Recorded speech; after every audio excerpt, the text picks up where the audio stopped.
The Bible is a living word that reads us as we read it. It's a person, a voice that proves that time is not linear, as one sentence can confirm the past, guide the present, and declare the future. You are here. I am here. He is here. We are here right now. In the tomorrow of yesterday and in the yesterday of tomorrow, I thank you for joining today.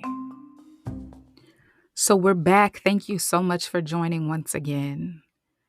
In our last episode, we talked about the oppression of the Israelite people, how they were turned over to the Philistines and the Ammonites as a result of their sinful nature and their decision to push away from God and the ways of God. But there was this man, his name was Jephthah, and there was some dysfunction in his family. His brothers didn't like him because their father actually hooked up with his mother, who was a woman of the streets. So they didn't find him worthy to inherit anything that their father would leave behind. So they pushed him away. They later found that to be a mistake because this guy, Jephthah, was a warrior. He was skilled in an area that they ended up needing when it came to going up against the Philistines and the Ammonites. Jephthah, he had his own strategy as to figuring out what the real problem was, why it is that the Ammonites wanted to go to war with them. And the Lord was with him. The Lord gave him strength and the Lord empowered him to go up against these people. But Jephthah, in his own nature, he ended up entering into this agreement with the Lord that the Lord never asked to be a part of, but he promised that he would offer up as a sacrifice whoever it was that ran out to greet him after the victory. Consequently, that was his one and only daughter. And so he ended up paying a significant price for something that God was willing to give him anyways. So in this episode, we pick up once again the Israelites after they had victory over the Ammonites, and the Lord proved to once again be very gracious. They turned away from God. Once again, they started worshiping the gods of the land and just continued in their evil way. The Lord turned them over to be oppressed by the Philistines, this time for 4 decades, 40 years. They were oppressed by the Philistines. During this time, there's this woman who's married to this guy named Manoah from the tribe of Dan. Now, Manoah's wife was barren. She was unable to bear children until the angel of the Lord went and visited her and told her, even though you haven't been able to have children up to this point, you will soon have a son. Time and time again, I imagine they've tried and they've tried, and it just got to this point where she realized, baby, it's not gonna happen. I'm I'm unable to bear children. And then she's living her life, minding her business, and all of a sudden this angel appears to her and tells her, I know what has been, but what has been will no longer be. I understand that you've embraced the fact that you will not bear children, but I'm here to let you know that you have not been able to bear children, not because it's impossible, but because it just wasn't yet time. But now it is time. And despite the fact that you've been unable to have children, you will soon have a son. And I'm going to use this son to begin to rescue the Israelites from the oppression of the Philistines. But I'm going to have you to dedicate your son to me as a Nazarite. So never cut his hair. You need to not drink any wine or alcohol during the entire time that you're pregnant. Don't eat any forbidden foods because the baby that you are going to bear, that's mine. He's going to be dedicated to me from the moment that he is born throughout his lifetime. So Nazarites, as you can see in Numbers chapter 6, were men and women who vowed to set themselves apart to the Lord in a special way. And these men and women, they would not consume any wine or alcoholic drink. They would not consume raisins or grapes or any of the fruit from the vine. They never cut their hair throughout the entire time of the vow, and they did not go anywhere near a corpse, a dead body. And all of those things will be significant here soon, but that's what the angel of the Lord told Manoah's wife when he said, "Your son is going to be raised as a Nazarite." And essentially, he's saying, from birth, your son is set apart and he is for me. He is set apart for the Lord in a special way. After Manoah's wife hears this news, she runs and she tells her husband. And Manoah, when he heard the news, he prayed for the angel of the Lord to return so that he also could hear what his wife was sharing with him. The angel of the Lord appeared once again, but to Manoah's wife. So Manoah's wife, she ran to go get him and she's like, "Babe, he's back. He's back. Like, you have to come see. He came back." And so Manoah, he took off running and he went and he saw this angel of the Lord and he said, "When what you say comes to pass, what kind of rules should govern this boy's life? What do we need to make sure we have in place to properly set him apart unto the Lord?" I found the answer that the angel gave Manoah very interesting. He said, "Follow the instructions that I gave to your wife." It was as though he was encouraging Manoah to trust that his wife heard correctly. And Manoah, out of honor, he's like, "Please just stay here. I want to present an offering to you." And the angel of the Lord was like, "Okay, I'll wait." So Manoah, he ran, he went to prepare this offering, and it's very similar to what happened with Gideon when Gideon prepared an offering to the angel of the Lord. But once Manoah returned and he presented this offering to the angel of the Lord, it was engulfed in flames, and then this angel disappeared. And Manoah, much like Gideon, was like, "Yo, we were just in the presence of the Lord. Like, we're not worthy of life. We're about to die." Manoah's wife comforted him and she's like, "No, my love. If his intention was to kill us, he wouldn't have given us this promise." And so Manoah was very encouraged after that. Fast forward, Manoah's wife delivers this baby boy and names him Samson.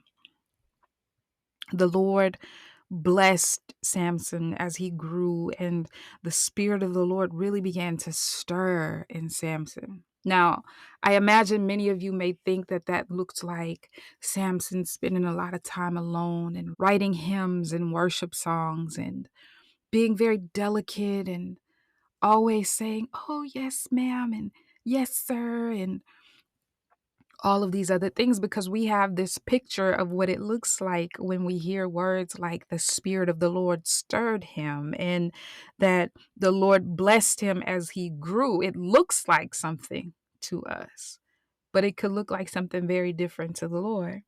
Because the next thing we know, after we read about the fact that the Lord was upon him and was stirring within him, is that a Philistine woman caught Samson's eye. And Samson went and he told his parents, he's like, "Listen, that's mine right there. Like, I want to wife her up. Like, I found this chick. She's gorgeous. Like, she's a baddie. I want to be with her. Do what you got to do to make that happen." And his parents were like, "Come on, son. Like, really? Can't you find some nice, sweet Israelite girl over here that you can marry? There are all these women over here. You a handsome young man. You don't even gotta go all the way over there to the Philistines to find you somebody." Samson told his pops, he's like, "Listen, if you saw her, you'd understand. So just do me this solid and, you know, do what you gotta do to make up my wife."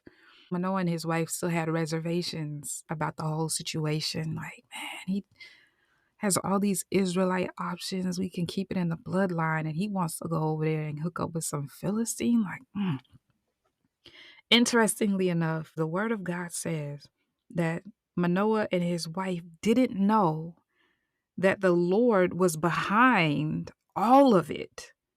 The Lord was behind the fact that Samson had an attraction for someone who didn't fit into the picture perfect box that his parents thought it should look like, because the Lord was setting the scene for the Philistines to get what they had coming. So Manoah decided, he's like, all right, baby, this is what he wants. Let's go to Timnah and see what's going on. We need to have a conversation with her parents. Samson, his mom, and his dad got on the road and they went to Timnah. On the way to the town that Samson's future wife lived in, this young lion jumped out to attack Samson, and the Spirit of the Lord fell upon Samson, and he was empowered and strengthened, and he was able to take this young lion and rip its jaws apart. And then he just keeps on his way. He just keeps on the journey and makes his way to Timnah. And Samson and his family were able to talk to this girl that he caught eyes for. Samson just fell even deeper for her, and he learned that she was more than just good looks, and he went back and he's like, "Man, I can't wait till our wedding day." Samson and his parents went back home until the wedding day, but when it was time to go back to Timnah for the wedding, his parents were on the journey, the rest of the crew, whatever. They were on the path, and Samson headed off to kinda go look and see, like, what was going on with the body of the lion that he ripped apart, and he saw something very peculiar. There was a swarm of bees that made honey in the carcass of the lion's rib cage. And Samson, he just took a sample of the honey and he ate it and it was sweet to eat. And he went and he shared some with his parents. And I suppose they didn't ask too many questions. They just took of the honey and ate it. And then they went on about their business. Samson had this big party thrown. It was his wedding party. And his wife's parents invited 30 young men from the town to kind of just kick it and hang out with Samson. While they're kicking it, Samson's like, "Yo, I got a riddle for y'all." And they're like, "Okay, what's up?" And he said, "Nah, let's place a wager on it first. It's 30 of y'all. Yeah, 28. Yeah, it's 30 of you. So if you guess it, then I'll give each one of you a set of linen robes and some festive clothing. But if you can't guess it, then each of you have to give me a set of festive clothing and a linen robe." So they're like, "All right, cool, bet." He's like, "You got 7 days to guess it." "Cool, man. What's up? What's the riddle?" So he gives them the riddle. He said, "Out of the one who eats came something to eat, and out of the strong came something sweet. You got 7 days or pay up." Now, Samson was very confident that these guys were not going to guess it because it wasn't common for there to be bees swarming in the carcass of a lion and producing honey in the carcass of a lion. So he's like, "Oh, I got this one in the bag." Day one, day two, day three, all these days pass, and these guys just cannot guess this riddle. By day four, they went to his wife and they're like, "Listen," got their chest out and all this other stuff, trying to show their muscles, whatever, to scare her. "Listen, it's day four, and it's starting to feel like you set us up. You invited us to this party for us to have to give your man all of this stuff, and it's just not feeling right. Something's smelling a little fishy. So what you need to do is you need to get your man to explain the riddle to you, or we're gonna light your father's house up while he's in it and while you're in it." Samson's wife went to him, and rather than telling him the truth, these dudes just threatened my life. They threatened my dad's life. Help, rather than doing that, she actually went and she was very deceptive. She got all emotional. She's like, "Babe, why are you keeping secrets from me?" And he's looking at her like, "What happened? Like, what secret are you talking about?" She said,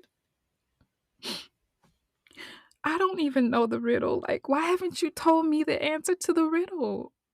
And he's looking like, I haven't even told my parents the riddle. Why? What makes you think I'm gonna tell you?" She kept pressing and she kept pressing and kept pressing. Eventually, Samson told her. She went and told the 30 dudes who threatened her. They went back to Samson all puffed up in the chest. They guessed the riddle. They like, "What's sweeter than honey and what's stronger than a lion?" And Samson's looking upside her head like, "I know you lying. You played me." He saw the game. He knew what was going on, and he's just like, I can't believe this." So the Spirit of the Lord fell upon Samson once again, and he went to this Philistine city called Ashkelon. And right there in the city, he just offed these 30 men and took their belongings, so he was able to pay up his end of the wager. He was able to give these 30 guys their festive clothing and their linen robes. After he paid up, Samson, needless to say, was livid. He was highly upset. He's like, "Man, whatever." Then he left his wife in Timnah and went back home with his parents. Meanwhile, his wife was given away to the best man. Her pops was like, "It's not right for you to still be without husband, so just take the best man. Like, he's a good dude too, you know?" And fast forward, Samson cools down a little bit. Some time passes, he simmers down, and he takes this goat. He's like, I'm about to go see my wife, like I'm missing her and stuff." When he got there, when he made it back to Timnah, her pops was like, "No, you can't go in to see her." And Samson's like, "I beg your pardon. You telling me I can't go see my wife?" And her pops was like, "No, like I thought you hated her when you left. So I actually gave her over to the best man." Samson was taken aback. He's like, "Right. Okay. Yeah, bet." So, you know what? This time what's about to happen to the Philistines is not even on me. You brought this on yourself. Samson in his like rage caught 300 foxes, and two by two he would tie their tails together with a torch in between. And then he lit these torches and released these foxes into the fields of the Philistines. So he burned down their grain and just destroyed their vineyards and olive groves and all of this other stuff. So when the time came that the people realized what was going on, they like, what happened? Who did this? Who did this? Word got out that it was Samson. Like, "Oh, you didn't hear?" Samson actually was pretty upset about the fact that his wife was given over to the best man because his pops didn't know better. The Philistines, they went and retaliated, and they got the woman and her father and ended up burning them to death anyways. Ain't that something? Samson found out and he's like, "I wish you wouldn't have done that. But since you did, I'm not going to rest till I get revenge." And he meant that. He was so upset, he just started wiping them out. The Philistines couldn't have it, so they went to the Israelite camp of Judah, and they started attacking, and the men of Judah like, "Hold up. Wait a minute. Where is this coming from? Like, why are you attacking us?" And so the Philistines told the people of Judah, "We don't want no smoke with y'all, but we really just want Samson." After Samson went on this killing spree, he ended up running and hiding in a cave. So the people of Judah, they were like, "It's cool. We got him. Just relax, man. Like, stop attacking us." So 3,000 men of Judah went to find Samson in this cave, and they're like, "Listen, don't you understand? They're ruling over us right now. Don't you get it? Why are you going toe to toe with these dudes? You really messing up stuff for us." Samson's like, "Listen, I just did to them what they did to me." And the 3,000 were just kind of like, "Be that as it may, man, something's gotta give. So we came here, we're gonna tie you up, we're gonna take you to them so it can be between y'all and it don't have to be between us." And so Samson's like, "Cool, but just promise that you're not gonna wipe me out yourselves." And they're like, "Nah, man, we don't have any issue with you. We just trying to have peace." 3,000 men of Judah, they tied up Samson and delivered him to the Philistines. And the Philistines come running like, "Yeah, we got him. Look at Samson here." And the Spirit of the Lord fell powerfully upon Samson, and he popped that rope so quickly. and he grabbed this jawbone of a donkey and just started picking these Philistines off one by one, knocking them out, just wiping them out. It was 1,000 Philistines that fell that day. After, he tossed the jawbone, Samson was thirsty and he cried out to the Lord. He's like, listen, I appreciate the victory. I know it was through you, but like, I I can't die from thirst. Like, please, please. And so the Lord supernaturally just caused this hollow in the ground to gush out this water that Samson was able to drink from. The Lord just continued to be with Samson as he judged the Israelites for 20 years. And we'll stop there. We're certainly not done with the story of Samson, but I just want to kind of break up the story a little bit. So I'm going to stop here and we'll pick up with the rest of the story of Samson here if the Lord blesses me to record another episode. But I really just thoroughly enjoy this story for a number of reasons. One, because of the perfection of God's timing. It encourages me because there are a lot of things in my life that just don't seem to be aligning with the timeline of my own personal desires, but to know that there are things that God is reserving for the appropriate time that aligns with what He's doing in the earth gives me a lot of encouragement. Also, it encourages me because God is with this man. Samson is a Nazarite. He was set apart for the Lord in a special way. And he doesn't fit the box. You understand? Like, he doesn't fit the checklist as to what we think that looks like. And it helps me realize that I really cannot cast judgment on anybody. What they do, what they like, what they're into, those kinds of things. Mind you, I'm not saying we have a free pass to go out there and do things of the world or be conformed to the ways of the world. But I'm saying that Samson was doing things that people didn't agree with. His parents were like, yo, why do you have an attraction to these things? Not knowing that God had a plan and was going to use Samson's attraction for this Philistine woman to end up wiping out the Philistines and delivering the Israelites from the oppression that they were experiencing at the hands of the Philistines. So anyway, God is so amazing and He's so sovereign and He will use, and He has used whoever He wants, whatever He wants. And I love Him for that. But anyhow, I look forward to chatting again in our next episode if the Lord blesses me to record another. Until then, bye for now.